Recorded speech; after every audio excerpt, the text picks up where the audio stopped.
Салам достор, бүгүн бизде эң эле оңой шоколаддуу бисквит болмокчу. Ал үчүн бизге сүт, какао, кумшекер, жумуртка, чым-чым туз, бир аз көптүргүч, ак май жана ун керек болот.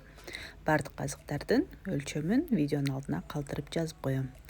Алгач 120 грамм унга 1 чай кашык көптүргүчтү салабыз. Ошондой эле 45 грамм какаону кошуп, бардыгын жакшылап аралаштырып жана ээлеп алсак дагы абдан жакшы болот.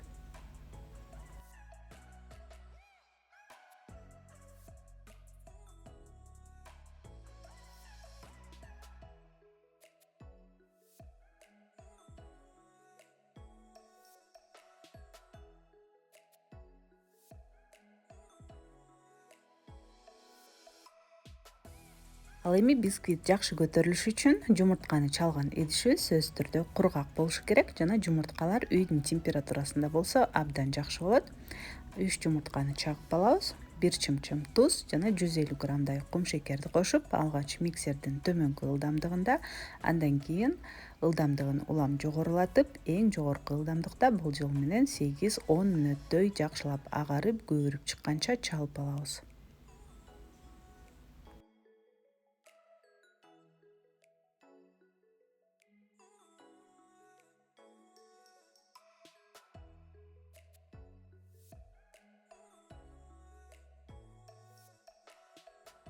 Ошондой эле 60 грамм ак майды эритип алышыбыз керек. Ал үчүн үстүнө 130 мл сүттү куюп, кайнатпайбыз. Жөн гана май эрип, сүт ысыганча отко коебуз.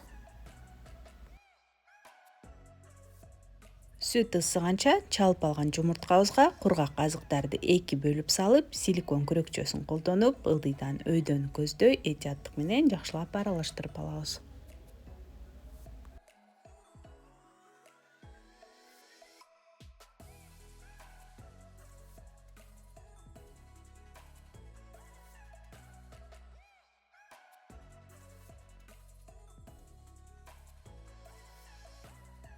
Эми ысык сүттү камырыбызга куюп, дагы бир жолу жакшылап аралаштырып алабыз. Ошо менен даяр болот. Бул ысык сүт менен даярдалган америкалыктардын белгилүү бисквити. Сөзсүз түрдө жасап көрүңүздөр, аябагандай даамдуу жана нымдуу болот.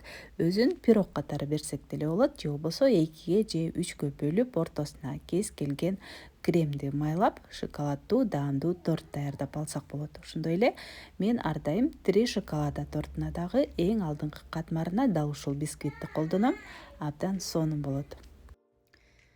Эми камырды формабызга куюп алабыз. Формамдын диаметри 20 сантиметр. Эгер 18 сантиметрге бышырсаңыз, албетте бисквитиңиз бийигирээк болот. Ал эми мындан чоңураак бышырам десеңиз, анда азыктардын көлөмүн 2 же 3 көбөйтүп алууга туура келет.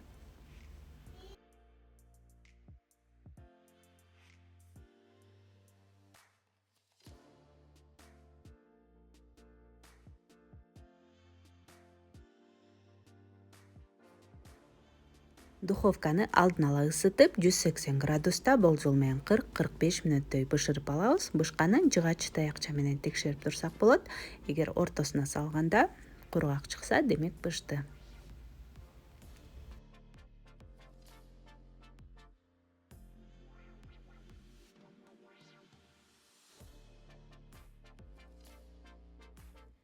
Бисквит бышкандан кийин форманын өзүндө бир аз убакыт муздатып алабыз. Андан кийин гана четтерин бычак менен бошотуп, акырын чыгарып алабыз дагы. Темир торчонун үстүнө толук муздаганча коюп койсок болот.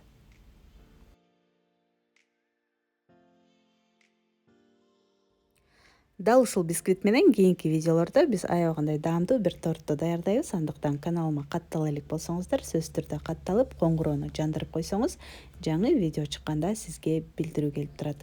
Ал эми бүгүнкү видео жакса, сөзсүз түрдө лайк басып, комментарий калтырып, ой пикириңизди калтыра кетиңиз. Көргөнүңүздөр үчүн чоң рахмат. Кийинки видеолордон көрүшкөнчө саламатта калыңыздар.